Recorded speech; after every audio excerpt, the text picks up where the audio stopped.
शब्दों की वापसी। दोस्तों, एक गांव में एक सफल व्यापारी रहता था। उसके पास एक अच्छी बड़ी दुकान थी और आमदनी भी इतनी थी कि गांव में सबसे ज़्यादा अमीर वही था। हर आदमी उससे अच्छे से बात करता और वह लोगों की बहुत मदद भी करता था।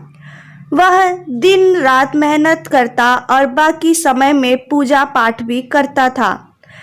लोग भी बहुत इज्जत करते थे। पर उस व्यापारी की एक बुरी आदत थी। वह जल्दी गुस्से में आकर लोगों से बुरा भला कह देता था, जिससे गांव के बहुत से लोग उससे नाराज रहते थे। जब वह नाराज लोगों को मनाने जाता और लोग वही नहीं मानते तो उसको और भी गुस्सा होता और वह बुरा भला कह देता और फिर बाद में व्यापारी को बहुत बुरा लगता। एक बार गांव में एक बहुत ज्ञानी संत आए।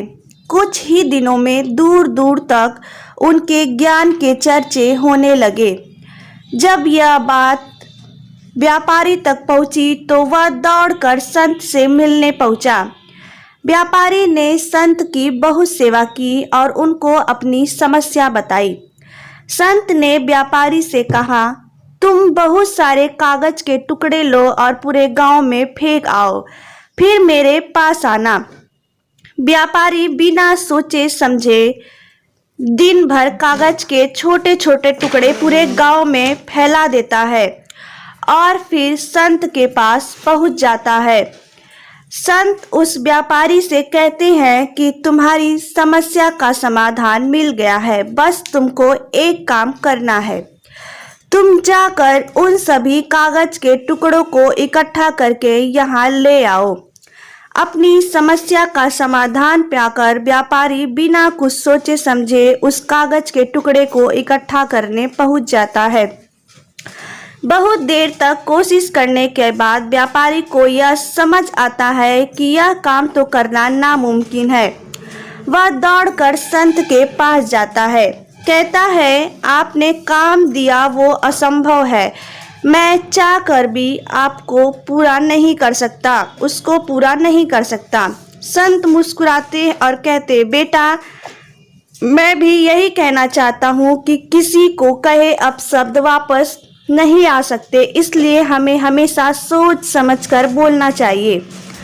आज के बाद तुम यह बात अपने मन में अच्छे से बिठा लो, चाहे कुछ भी हो जाए, तुमको किसी को अपशब्द नहीं बोलना है। संत से प्राप्त इस ज्ञान से व्यापारी की आंखें खुल जाती हैं और वह दोबारा जब भी किसी को गुस्से में कुछ बोलने वाला रहता है, उसको कागज के टुकड़ों का उदाहरण याद आ जाता है।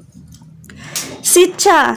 इस कहानी से हमें यह सीखने को मिलता है कि कितनी भी मुश्किल क्यों न आ जाए, हमें किसी को अपशब्द नहीं बोलना चाहिए, क्योंकि अपशब्द से हुए नुकसान की भरपाई करना संभव नहीं है। गलत शब्दों से किसी को ठेस नहीं पहुंचाना चाहिए।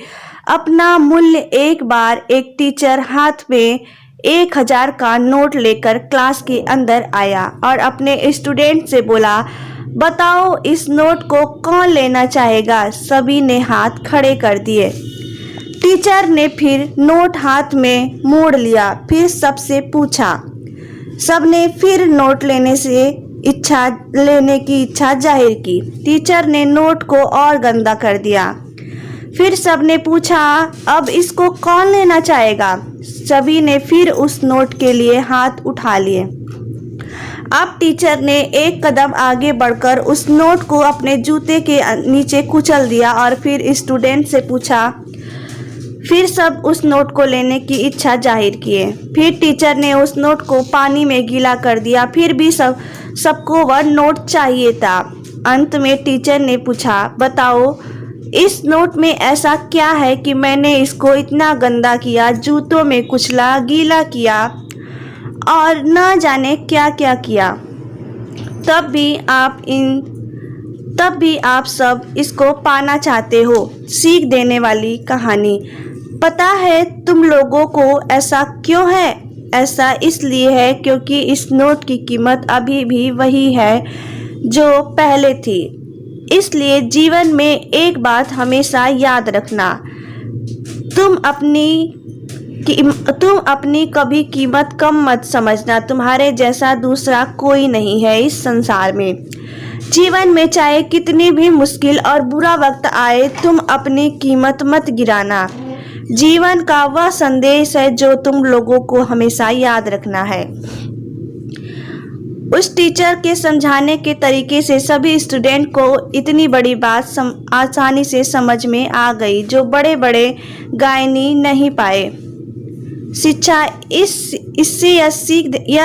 सीख देने वाली कहानी से हमें यह शिक्षा मिलती है कि हमें उस नोट की तरह बनना है जो किसी भी हालत, किसी भी कीमत, उसकी कीमत नहीं होती। जीवन में कितने भी उतार और चढ़ाव आए, हमें अपने हौसले को कमज़ोर नहीं करना होता है। दोस्तों, आपको ये कहानी कैसी लगी है कृपया कमेंट के माध्यम से ज़रूर बताइएगा। अगर ये कहानी अच्छी लगी है तो कृपया लाइक करें। चैनल पर नए हैं तो चैनल को सब्सक्राइब करना बिल्कुल ना भूलें। ये कहानी देखने के लिए आपका धन्यवाद।